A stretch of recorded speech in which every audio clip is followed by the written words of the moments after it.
what we have here. Geese. Post-hurricane, checking on the water structure here, and we're doing really well. We're holding back about 2 feet of water in the duck swamp. And the bypass is occurring right around the flanks like we thought it would, but there's something suspicious going on here. About 99% sure our beaver has infiltrated the cage here, and it's really bowed up right here, so I think a beaver is getting in here. But we're actually holding a little too much water, and we've got a dozen geese sitting up here, and we ran out about 40, maybe 45 wood ducks. It was 2 flocks of about 20, and we've actually got a little bit too much water up into the millet. We're going to try to save some for later in the season. So I'm going to actually take one of these boards off and drop the water about 4 inches. That way we save some of that food at the very upper end for later. This will be the first time we've ever removed a board from this structure. There is very little, it's just a little bit of seeping right here. That's actually not even running water, it's just some seepage. So what I'm going to do is see if this board comes out of here and show you the intent of the design here. In theory, this board should just lift right out. And it does. Look at that. That's a perfect weir right there. It's going to drop that water about 3 inches, which will help take the water off that upper end. Could not be happier with this little structure we came up with here. It's going to work perfect. This thing filled up and it got a little too high. Took a board off of it. We're going to drop it down about 2 or 3 inches to exactly where we want it, keeping water off that upper end. Got to kill myself here. So this is working fantastic. I couldn't be happier. Just what we had in mind. I got my waiter walking buddy today. Ready to go walk around? Yeah. All right. First, let me show you my water thing. Did you make a water structure too? Yeah. All right, let's go look at it. Hudson's digging his own drain over here. Don't drain the swamp. Actually, let's drain the swamp. This dozen geese is still sitting up here. I got to go pull a deer trail cam. We'll see how close I can get to them. Pretty sure they are as residential as it gets. That's okay, they taste the same. Show you what we're talking about here. So the water level is actually all the way up to the banks, 6 inches from being full, and we don't quite want that yet because the upper end, we're trying to save some of that food for November. So we're going to take a couple inches of water back off of this to hopefully drop that water level. But we've got water on Millet, which is a beautiful sight. And we've even got some acorns floating around.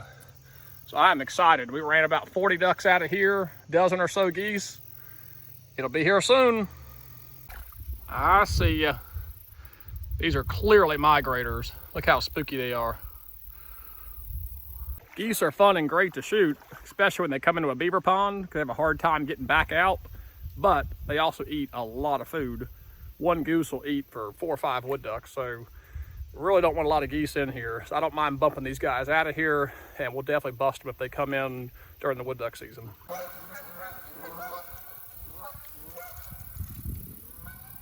Eight of them. Up here at the business end, and this is what I am talking about, man. We have got a lot of water with millet heads sitting right above the water's surface. These wood ducks and geese are having a heyday in here already. You can see how full the pond is. That's up to the bank. And so what we're trying to do is take some of the water back off this food that's way up here in this buckbrush so we can save a lot of that food for later in November. Hopefully we get some big ducks around here. So we'll take a couple inches of water off of here, keep tabs on it, but otherwise we're looking really good. Look delicious. I think that one's ready. Oh yeah, sweet as candy. About to witness the pain and life of an amateur YouTuber.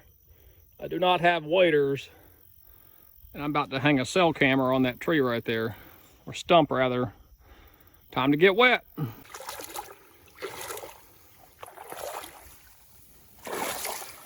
Here it comes. Woo, it's cold. Oh, it's cold. Please don't be rotten. Please don't be rotten. We're in good shape. Getting my socks wet here, but that's all right. This is a tactic I've used many times before, using a camera for scouting ducks, keeping tabs on things. The fewer times we can come in here and bump these birds out, the better. So this will be the last time I come in here before the end of the October season. So what I'm doing is I'm hanging a cell camera at this uppermost end. It's gonna face out right about where those geese were sitting. And I know these wood ducks work up in this same area too. So I'm gonna hang this cell camera up on this stump. It's gonna be able to watch the swamp, and I'll be able to see in the background as well, whatever's going on in the background, if something's up here triggering the camera. This is also the beaver run right here. It's a lot deeper. I might even catch beaver activity on the camera as well, but the birds will definitely be pushing up in here to feed. I think it's a great spot for the camera. It's not perfect, but we're on here. So my screw end would not work in this rotten wood. So I used a strap, but it's sturdy enough where we should be in business. But I've got this camera perfectly angled at the same view of the camera right now. So anything that comes into this upper end, we should be able to catch it on camera. Full battery, we're connected. Good to go. Looking good. One critical piece of this is make sure you know where the top of your dam is. I know the dam will overtop before that camera gets wet. That's a critical element. Millet Swamp is looking fantastic after the hurricane. I couldn't be happier. We went ahead and pulled a board off to get the water where we wanted it. We've got a cell camera hung in here so we can start keeping tabs on these birds here in the home stretch duck season. 2.5 weeks before the season comes in. Couldn't be happier with having 40, 50 wood ducks out here, water sitting up in this millet. Should be a fun opener. We'll catch you on the next one. As always, thanks for watching.